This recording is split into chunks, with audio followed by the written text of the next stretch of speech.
Hello and welcome to the Casino Traders Group. Our website is blog.casinotrader.com, and we want to thank you for watching another one of our videos, one of our educational videos. And most of you know that we like to start our videos off with a little humor. So here we have a little cartoon talking about the backup cord being a bunted cord. And we know in the ups and downs of the stock market, you know what our backup plan should be, having a trading plan or a trading system or stops. And so if you don't have that bungee cord, I guess the market can seem out of control at times, especially recently. So you're coming to the third part of our series on how to trade channels. In this video, we're going to actually pull up charts and put the different types of channels up on a couple of futures and see which ones are giving us the best entries and exit signals and which ones helping us follow the trend, and really just again trying to figure out what's the best way to use channels for trading. Now, sometimes they're called envelopes, sometimes they're called channels, but overall they're used to determine undervalued and overvalued levels. And the most traditional way most people think about them are the two lines, one above and one below moving average. So the first video we talked about straight channels, and some examples of straight channels are trend lines, consolidation lines, and also linear regression. Now linear regression also can fall under the next type, which is standard deviation, and that is because linear regression lines are at a standard deviation from the middle, whereas trend lines you just draw them yourself. So linear regression lines are straight and they are at a certain defined distance away from the middle. Also under standard deviations, we have the popular Bollinger Bands, Keltner channels, momentum bands. And again, we spent the first two videos explaining what they are, giving you the foundation, giving you some visual pictures of what these are. And I'm going to introduce a little bit with the price action bands this time. That's a little new. But what we want to do now is actually pull up the charts and put each one on and take a look and have a conversation of where to go from here. We're going to go ahead and start by examining Bollinger Bands. I have a YM chart here, and we're looking at Friday, April 9th action, and we're just going to kind of use this and again put Bollinger Bands down, Keltners down, and mobile bands on. And one of the first things to understand about both Keltners and mobile bands and Bollinger Bands is that you have to identify the type of day it is. On a narrow range day, then we want to use these bands as overbought and oversold levels. So when we came down here and touched the bottom of the bands, those were oversold levels and you buy. When we hit the top of the bands, that's overbought levels and you sell. However, on days that we are breaking out of the narrow range and we are trending, now we want to use it as breakout. So in this situation here where the market consolidated and the bands narrowed, and when we gapped open, the bands spread apart, that was actually a buy signal for the Bollinger Band breakout, and it actually done really well. The other thing that notice on Bollinger Bands is this 20 moving average in the middle, and notice how the market interacts well with it. Came back, tested it, went up, tested it, and then when we really broke it, we went down hard, came back, now it's resistance. So the thing about Bollinger Bands, again, overbought, oversold levels, and the 20 moving average can be resistance and support. Identify the type of day, narrow range, or breakout, and use those signals. Now let's go ahead and compare it with Keltners. I'm just going to go up here on my TOS platform, going to go look at my studies. I'm going to click on the Bollinger Bands, say stop showing, and I'm going to go to the Keltners and say go ahead and show those. And let's take a look. Again, we're still looking at the YM. We're also using 333 tick charts. Now, here you'll notice that the bands don't spread as wide apart as they do with the Bollinger Bands.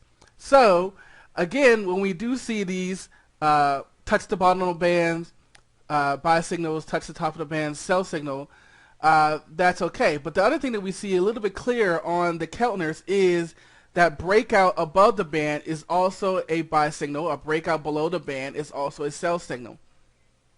So you can see it a little bit clearer on the Keltners versus the Bollinger Bands. But again, the premise is still the same.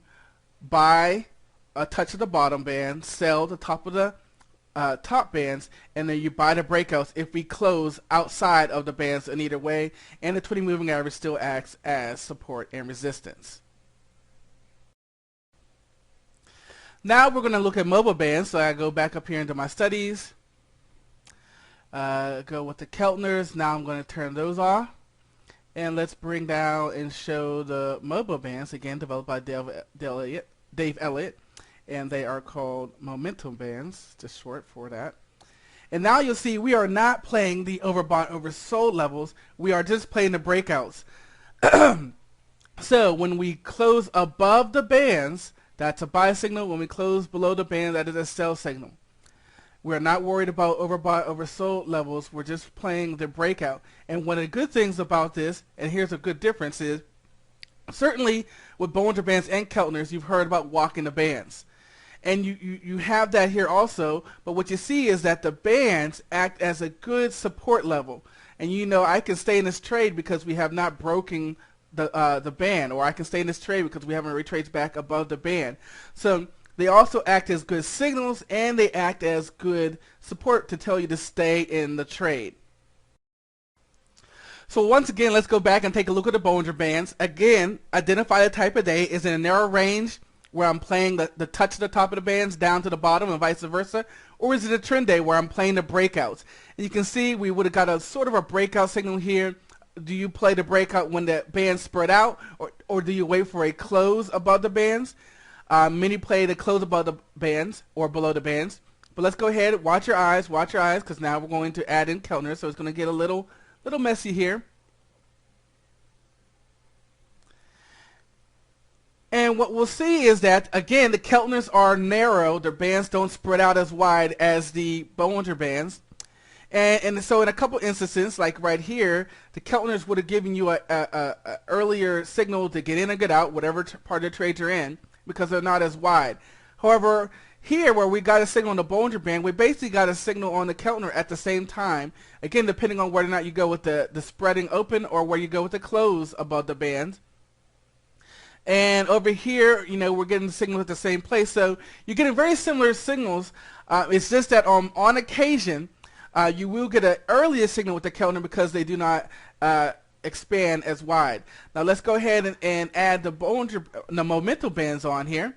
And again, remember the difference. Momentum bands are more of a trigger signal because you're just playing the break of the band versus the Bollinger Bands, which is all about the volatility.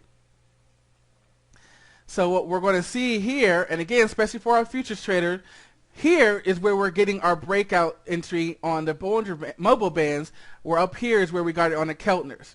Same thing over here. We got a Keltner break mobile down here, and we don't get it to the Keltner here, and we don't get it to the Bollinger Band here. Again, over here, you're going to see similar things. You get earlier entry signals. So if you're a futures trader and you want to get signals, you're going to get your best signals with the mobile bands, whereas Bollinger Bands and Keltners are going to be a better measure of volatility. So I think that I've shown what you want to do in any case is first identify the type of day. If it's a narrow range day, then yes, you probably want to use Keltners, you probably want to use Bollinger Bands and identify those overbought and oversold levels.